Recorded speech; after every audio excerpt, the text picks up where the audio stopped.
അക്ഷരലോകത്ത് അറിവ് പകർന്ന് olive international school 18 വർഷം പിന്നിടുന്നു. LKG, UKG, ഫസ്റ്റ് സ്റ്റാൻഡേർഡ് എന്നീ ക്ലാസുകളോടെ തുടങ്ങിയ സ്കൂളിൽ ഇതിനകം 7ാം സ്റ്റാൻഡ് വരെയുള്ള ക്ലാസുകളുണ്ട്. യൂണിറ്റി ചാരിറ്റബിൾ സൊസൈറ്റിയുടെ കീഴിലാണ് വിദ്യാലയം പ്രവർത്തിക്കുന്നത്. ചെയർമാൻ അബ്ദുൾ സത്താറിന്റെ നേതൃത്വത്തിൽ മികച്ച പ്രവർത്തനമാണ് നടന്നുവരുന്നത്. പഠനത്തിനു പുറമെ യോഗ, കരാട്ടെ, ഡാൻസ്, പാട്ട് എന്നിവയും ഈ വിദ്യാലയത്തിൽ പഠിപ്പിക്കുന്നുണ്ട്. Library, computer lab, smart class എന്നീ സൗകര്യങ്ങൾ വിദ്യാലയത്തിൽ ലഭ്യമാണ്. എല്ലാ പ്രദേശങ്ങളിൽ നിന്നും വാഹന സൗകര്യം സ്കൂളിലേക്കായി ഒരുക്കിയിട്ടുണ്ട്.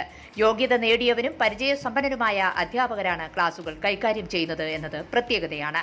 സ്പോക്കൺ ഇംഗ്ലീഷ് ക്ലാസുകളും കൗൺസിലിംഗ് ക്ലാസുകളും വിദ്യാലയത്തിൽ നടത്തിവരുന്നു. ഒലിവ് ഇന്റർനാഷണൽ അൽബീർ എന്ന വിദ്യാലയം കഴിഞ്ഞ വർഷം മുതൽ ആരംഭിച്ചു. ഇസ്ലാമിക മതപഠനത്തിന് മുൻതൂക്കം നൽകിയുള്ള സ്കൂളാണിത്. അക്ഷരലോകത്ത് തല ഉയർത്തി നിൽക്കുന്ന സ്കൂൾ കൂടിയാണ് ഒലിവ് ഇന്റർനാഷണൽ സ്കൂൾ.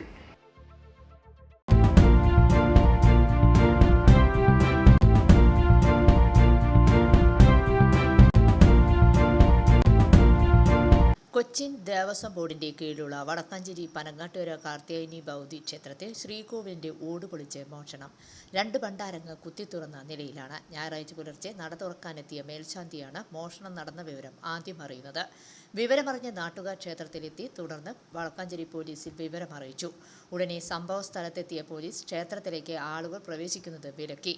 ക്യാഷ് കൗണ്ടറിലുണ്ടായിരുന്ന 1600 രൂപ ജീവനക്കാർ കൈവശം വെച്ചിരുന്നു.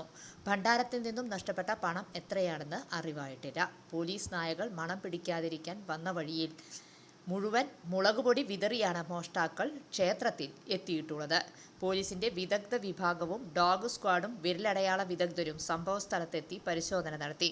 ശുദ്ധി നടത്തിയ ശേഷം ക്ഷേത്രത്തിൽ പൂജകൾ ആരംഭിച്ചു. ശ്രീകോവിൽ തുറക്കാൻ അഞ്ചരയാകുമ്പോൾ വന്നു. ഡോറ് തുറക്കാൻ നേരത്താണ് കാണുന്ന ഡോറ് തുറന്നിട്ടായിരുന്നു. അപ്പോഴാണ് നോക്കുന്നത് ഭണ്ണാരും കല്ലും നോക്കി ഭണ്ണാരൊക്കെ തുറന്നിട്ടുണ്ട്. ഫുള്ളായിട്ട് ഭണ്ണാരം തുറന്നിട്ടില്ല. ശ്രീകോവിലിൻ്റെ വാതിൽ തുറന്നിട്ടുണ്ട്. ഉള്ളിലേക്ക് കയറി എന്തൊക്കെ പോയി എന്നുള്ളത് നോക്കാൻ കഴിഞ്ഞിട്ടില്ല. പോലീസിന് ഇൻഫർമേഷൻ ചെയ്തു. പോലീസിൻ്റെ നിർദ്ദേശപ്രകാരം വന്നതിന് ശേഷം ഉള്ളിൽ എന്തൊക്കെ പോയി എന്നുള്ളത് അറിയുള്ളൂ. ഇപ്പോൾ ഓട് പൊളിച്ചാണ് കണ്ണുണ്ട്. ഓട് പൊളിച്ചിട്ടാണ് ഉള്ളിലേക്ക് കടന്നേക്കണത്.